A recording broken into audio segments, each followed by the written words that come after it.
Okay, so today's March 8th, it's Friday, and here is Google News. We go here.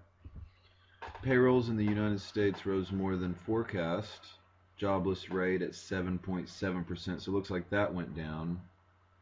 We used to be in the double digits, and now this guy wrote a report on this and falls to 7.7. Um, Employment rose about a quarter million last month. Okay, so that's good. That makes us all happy. Um, I guess that should be good for the stock market and make people start thinking they should invest in more employees and growing their companies. And you can read all of this. Scroll all the way down. There you go.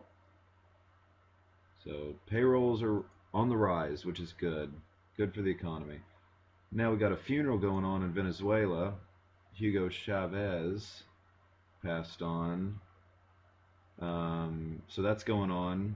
I did read earlier last night that Abdejadinad, I'm gonna not even attempt that name again, but the Iranian president, he's over there. You can read all about this. The future is going to be either we start trading with them again, the embargo gets lifted, or Now we want to take you into the middle of a turbulent change. It is the first day the people of Venezuela. So, they're talking about it too. In court, bin Laden relative denies plot charge. So, Osama bin Laden's son-in-law was captured by U.S. forces. Reuters is, I want to call it Reuters, but I'm not sure if I'm pronouncing that right. I'm sure we'll figure that out. So anyway, son-in-law of Osama bin Laden pleaded not guilty in New York court on Friday to conspiring to kill Americans, becoming one of the highest-ranking Al-Qaeda figures to face trial in the U.S. for crimes connected for 9/11. Well, what year is it? 2013. Okay, just making sure we know what time and what year it is, because we're still talking about 9/11, which I understand could take a while to figure everything out, but come on, you know? It's 2013. I'm saying let's just get some resolution to that topic. Alright, so you can read all about that. Looks like we got some Michael Bloomberg in 2010. That's the mayor of New York City. He's a billionaire. And if I'm not mistaken, he spent a lot of his own money to become mayor, which, you know, still confuses me why someone would pay more money on their campaign than what they actually get paid per year. But, you know, hopefully I figure that out someday, personally. Um, so yeah, we've got things. What's this? The indictment now. Abu solely for civilian prosecution. Yeah, there's some things going on there. You can read all about it. There are the details. But moving on over, let's keep on seeing what are the hot topics. So he's in court. We'll be seeing more of that. We got some videos there. Justin Bieber. This, I guess, is really big news. See what's going on with him. He's been partying lately, having a real good time, and now he had a show in London, and he passed out, collapsed. But they're saying maybe it was a hoax. Maybe he did that just to overshadow his partying ways lately. And I say, Justin Bieber, good for you, man. You made some money. Keep on keeping on. But you do have young fans, so don't look like a total loser. Big East completes football basketball breakup. Not sure what's going on with this. They're going to punt football. Football and basketball schools in an ever-changing conference announced Friday that they have agreed to a settlement that will allow the two sides to go their own ways. Not I haven't been keeping up with that. Managing your privacy with Facebook's new news feed. So this is big news. People have been talking about the last few days. Mr. Mark Zuckerberg, the brainiac behind Facebook, is going to be updating the whole, to revamp, give it another facelift, just like they did about a year or so ago. One of the biggest changes is the placement of the privacy settings. Originally on the top right of your screen when you log in, the new privacy settings have since moved to the top left of the new news feed next to your name. It's now an icon of a lock as shown above. Okay, so it's right there. By clicking on that little lock, you'll be able to access the same basic privacy features as you did before. There are a couple reasons to manage your privacy settings, the largest of which the Facebook is rolling out of its new search engine, Graph Search. This makes it easier to find out more information about you, assuming you've shared it publicly. You'll want to manage the information you share only with your friends and what's publicly available. For example, if you search photos of me, it will show photos that are publicly available, whether you've hidden them from your timeline or not, or whether a friend has posted them. So photos of me will show photos that are publicly available. In the privacy settings, you can view how your entries and posts with you tagged in them are shared with Facebook's activity log. You can access this setting through the privacy drop-down menu on the right toolbox in the new news feed. It'll look something like this, like that photo right there. The new newsfeed is designed to remove clutter from Facebook's... Okay, so I'm sure people are going to be real pissed off about that. That was the Wall Street Journal. Now, moving on down. World News. North Korea says, prepare for war. Now, I've been noticing Kim Jong-un, is that his name? Anyway, he's got a real issue with the United States, but as we all know, Dennis Rodman did go over there and just last week, I believe, and it's amazing how they say he's not a diplomat. Well, he's a U.S. citizen and he's in North Korea. I would say that he is a diplomat. I'd say anybody that travels abroad is somewhat of a diplomat for the United States. Back here, Kim Jong-un, he is working on some things. Things have escalated in response to the new round of the UN sanctions by ordering troops on the border with South Korea to prepare for war. So back in December, he did a test, but he gave a warning saying something's happening. I'm going to do something, and then he did I guess a nuclear bomb test is what they're saying on Pyongyang, the island of. And he's really speaking recklessly about the United States, but he wants to bomb us, is what it's really sounding like. We should probably get Dennis Rodman back over there to defuse that. But China, okay, North Korea's only powerful ally, publicly urged calm and restraint. So China's the biggest ally for them, and they're trying to cool things down with this little 27-year-old or 28, whatever he is. I don't even think we know his age for sure, but we do know he's a new daddy. He's got a baby, and it's still kind of a secret, I think. They don't like telling all those details.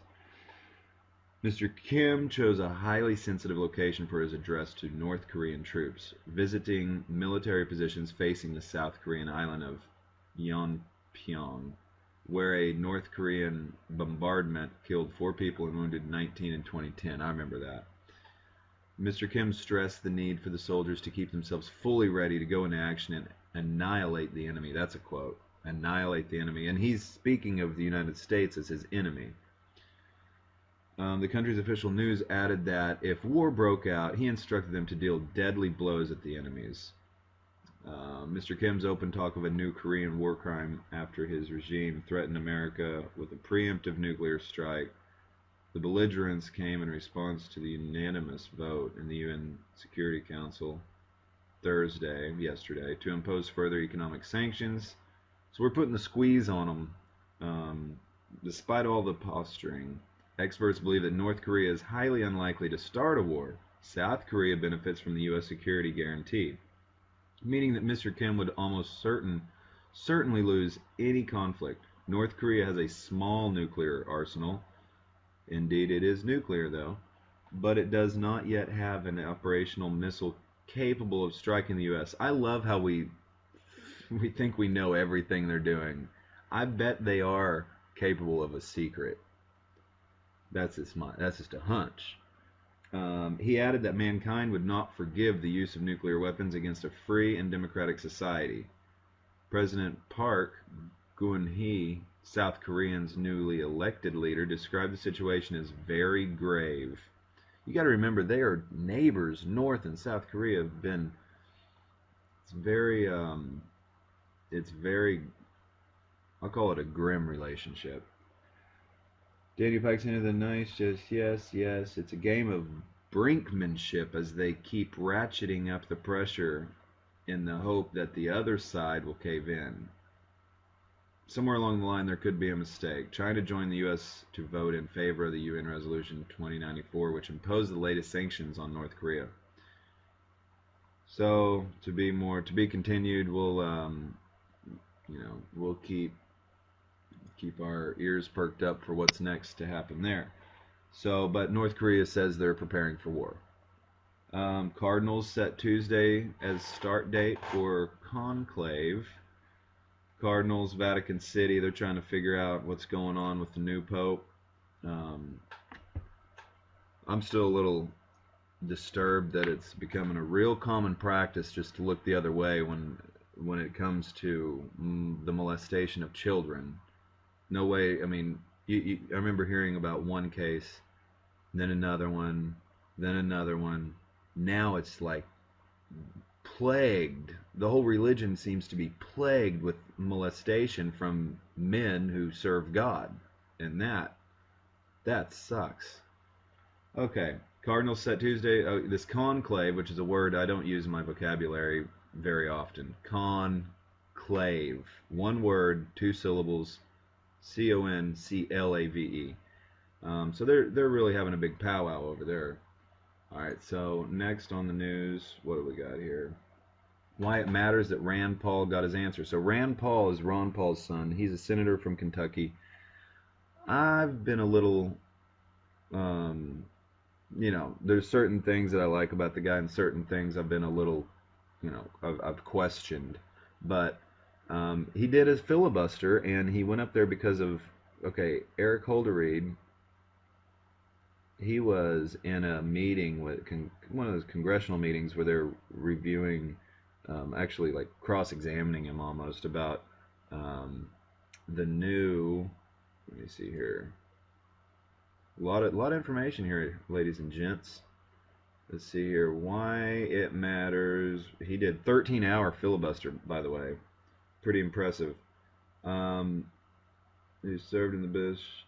The filibuster was premised on the demand of the administration acknowledged that it lacked the authority to target a non-combatant U.S. citizen in the United States, meaning the president should not have the right to execute via drone if he knows where a U.S. citizen is that is suspected of being a terrorist. The president shouldn't have the power just to pull the trigger to kill him without a trial, no habeas corpus, no right to a fair and speedy trial, none of that. Just what? John Smith is over at 123 Anywhere Street. He's in there right now. All right, go get the remote control airplane with, we'll call them drones, and let's kill him, sir. He's in an internet cafe, and there's other people in there. You see where that's going. If you don't, what I'm saying is the president shouldn't have the power to take away a U.S. citizen's life without, without going through,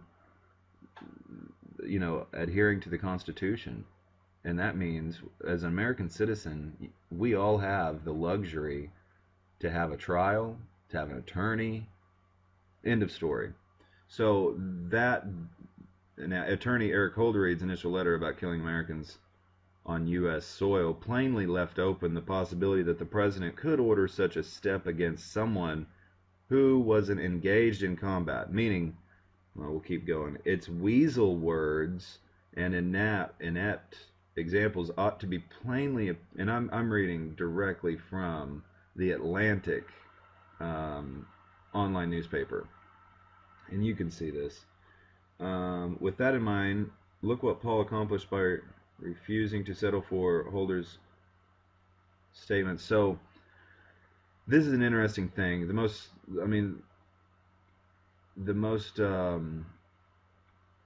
interesting part, I think, is the filibuster. And you think, why'd he do it? And there's a couple reasons. Mainly, it's because he doesn't want any president, and I'm talking about Rand Paul, doesn't think it's constitutionally correct that a president should have the ultimate power, even if it is in, you know, a situation that doesn't happen very often. He shouldn't have the power just to kill him. And right now, you know, there was a situation in 2010 that the president did kill a U.S. citizen via drone. His name was Anwar something, but he didn't get a trial. He didn't get anything. And just because he was over on, you know, foreign soil, the president was allowed to pull the trigger and shoot him without a trial, which is kind of a tough pill to swallow. All right, back here. What else we got going on today on March 8th? TGIF. Long-lived winter storm plagues New England, so New England's under some snow. We got some business news to go over in a minute. ABC News is reporting on this. That's what's getting picked up through the AP. That's what's getting picked up on Google News. Slow-moving storm centered far out in the Atlantic Ocean dropped more than a foot of snow in parts of New England, caused coastal flooding that washed away a home in Massachusetts. A slow-moving storm centered far out in the Atlantic Ocean dropped more than a foot of snow. Atlantic Ocean is East Coast Ocean. I don't know. Usually usually what we have in the United States is the westerly winds, meaning Pacific Ocean. And they start in the Pacific Ocean, and the westerly winds brings it across the United States. Now in this case, I guess this slow-moving storm is out of the Atlantic Ocean, and it's probably moving eastward. Yeah, it'd have to be moving out of the east towards the west, so we'd call that easterly winds. I don't know, but what it means is a lot of snow days. Kids probably not going to school. Cities are probably going to be shutting down. Good old-fashioned snow days. So there's that. Oh, look at there. Drone spotted near JFK Airport. That's fun. We can read about that later. These drones, I tell you. Get ready for more of them. A lot more drones coming. Martha Stewart, JCPenney, and Macy's ordered to mediation. Wow. Okay, I'm going to learn how to read better soon. So Martha Stewart and JCPenney, they're talking about her products, I bet, and what's going on there. U.S. banks expected to step up with perp preferreds. I'm not even going to go into that. AT&T to begin selling BlackBerry Z10 on March 22nd. Looks like BlackBerry's getting a boost. Hopefully they learn how to be competitive with Android and iPhone. We've got the Oz, Great and Powerful. It's coming out. Looks like a good movie. Boy Meets World. Holly Madison is a mother, and that happened, I think, yesterday or the day before. She has a daughter. Congratulations to Holly. Chris Brown tells a crowd at club in Hollywood, F-K Drake. Use your creativity on that. Yeah, he seems to be like a real mature, productive citizen. Danica Patrick hit in the head by flying rock at dirt track. She's the girl NASCAR driver. It's really, really good. Beats a lot of the guys. But this seems to me, this was at Phoenix International Raceway. There's been some issues. A couple weeks ago in Daytona, I believe, is whenever there was a big wreck and some of the debris and tires went into the fans, over the fence. Even hotter now than okay, so for science, Earth is hotter now than most of the past 11,000 years. A finding that offers a long-term context for assessing modern-day climate change. So we are getting warmer, and the ice is melting, and the ocean levels are rising, and we're going to have harsher winters, and we're going to have bigger droughts. All these things are happening because of the carbon monoxide and the way we use our fossil fuels. I've said it before, I still think we need to just let the dinosaurs rest in peace and move on to alternative energies, wind, electricity, and other types of compounds instead of just dirty black oil. So, I mean, natural gas is good, but it's a cleaner anyway. So we got that. The Wall Street Journal is reporting on that. Now, let's see. We'll keep on going. Bees buzz on caffeine gives them a memory boost. Okay. Sounds like I need to go have my coffee this morning anyway, so I say this morning, it's 12:42, but I did have a late evening. Is the Middle East brewing the perfect storm for a health epidemic? Well, that's an interesting situation. The turmoil in the Middle East is not just creating human tragedy, where the indiscriminate use of force by terrorists and dictators is causing a huge displacement of families and destroying cities and neighborhoods. Sounds like they're making a I'm opening this up. This is on Fox News is talking about it. I'm going to go ahead and just close it because I don't, unless it's a story I'm really interested in by Fox, I'm not gonna spend a lot of time on them. Now, Kate Moss to star on cover of 60th anniversary Playboy magazine. Okay, so that's coming up. Jennifer Love Hewitt maybe will do Playboy in the future. We'll see. A momentous a momentous week in American politics. That's because of probably the filibuster. What else? Yeah, he's got here. It's easy. And who's reporting on this? This is Washington Post. We should be able to trust those guys. I think. I'm not even sure. It's the easy image or attention span. Twitter. Yeah. The ninth. Yo, how about that? The 9th longest filibuster in history was recorded this week by Kentucky Senator Rand Paul. President Obama, he had dinner with 11 Republican senators, and it's amazing that he doesn't offer that more often. I mean, I know they've golfed once or twice. I know, but anyway, this dinner, they should have better rapport. They should be speaking, and they need to figure some of these things out because it is political gridlock in Washington, D.C. Alright, so there's that story. I'm going to close that. We'll go on to the next. Momentous week. Okay, Democrat news. Okay. And that's about it. Right now, this is my first episode of just reading the Google News. As you see, I tried to give all my resources credit. There could have been some in the beginning I didn't, but you can see them on the page if you look on the screen.